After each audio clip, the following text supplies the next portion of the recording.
Can you hear that? That's old school Van Halen, people. Let's do this.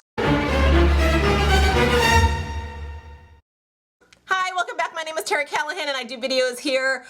I used to do videos here every single week and I kind of fell apart there at the end of 2016, and my apologies, but we're back on track and it's 2017 and we're going to be doing them every week, hopefully post them every Wednesday/Thursday or whenever I can get to it during the week. Thank you so much for coming back. This week I thought we'd talk about how to start 2017.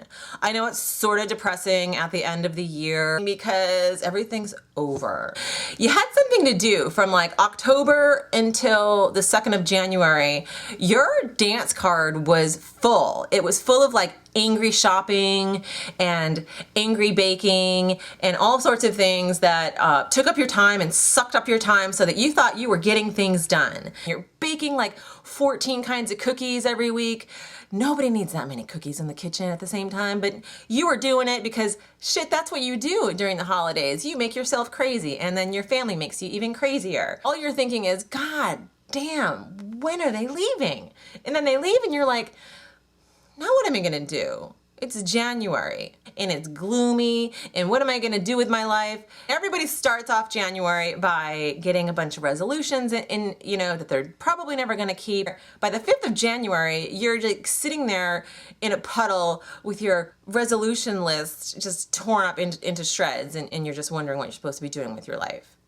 Maybe that's just me. But there are some things that you should probably not do in January. Rather than give you a list of things like resolutions and possible things that you could do, I made a list of things that you shouldn't do in January to make your life better. All right, let's get started. The number one thing that you should not do in January is binge watch Netflix. Just don't binge watch Netflix. I know you love The Crown and Shameless, Game of Thrones. I know that you love Netflix and you watch these things so much that even Netflix is like, are you still watching this show? I hate how they do that. You're like sitting there for 5 hours and then they put a little warning up like, maybe you should get outside and air off or something like that. You know how they do that? It's so annoying. But anyway, just don't binge watch Netflix. I read this study, you probably saw it sometime in July.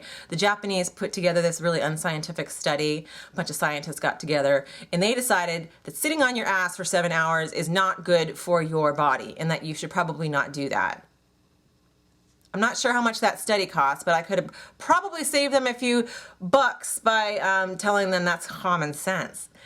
If you sit on your ass for a long time, you might get a blood clot. You may not, but you might. Don't binge watch Netflix. We know you love the Gallaghers. I know you think you could probably have made a really awesome queen. I often wonder, do they have plungers in Buckingham Palace? Who pays the heating bill? Like all of those things you start to think about when you binge watch TV shows. They're not your friends. You need to get some friends and you need to go outside, maybe get on your phone and talk to some people and stop listening to your friends on Netflix because it's bad for you.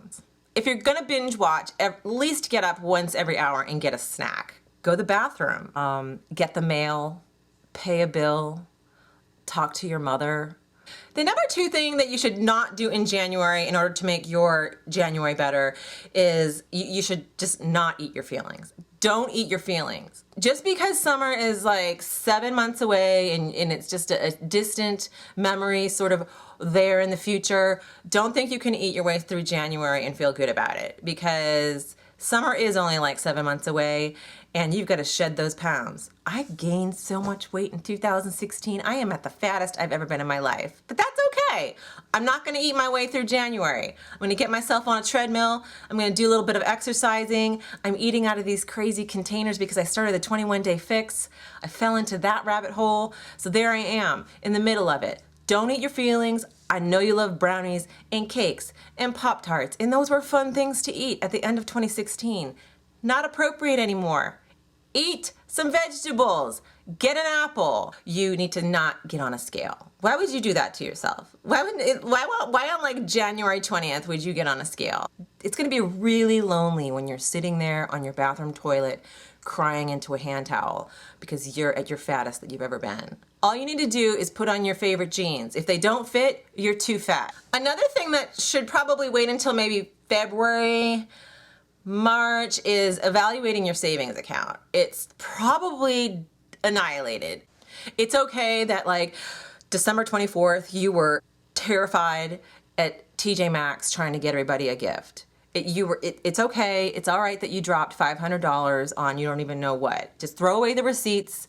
Who knows what that thing was from the men's department at Ross. It's okay. It's gone. If you have money in your savings account right now, that's all you need to know. But don't try to give up too many things at once.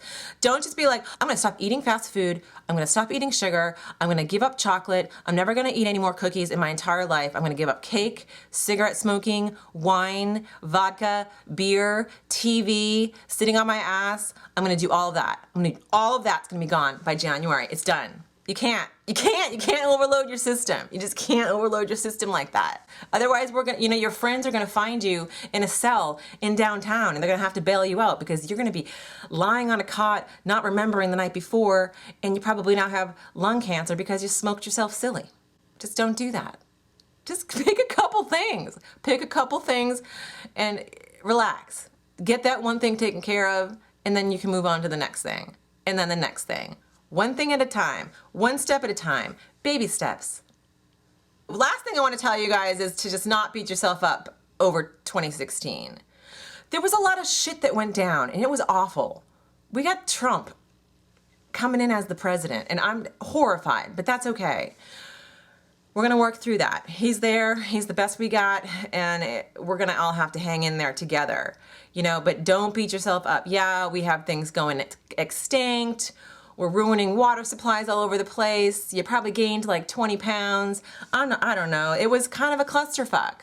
But that's all right. Doesn't mean that 2017 is going to be the same way.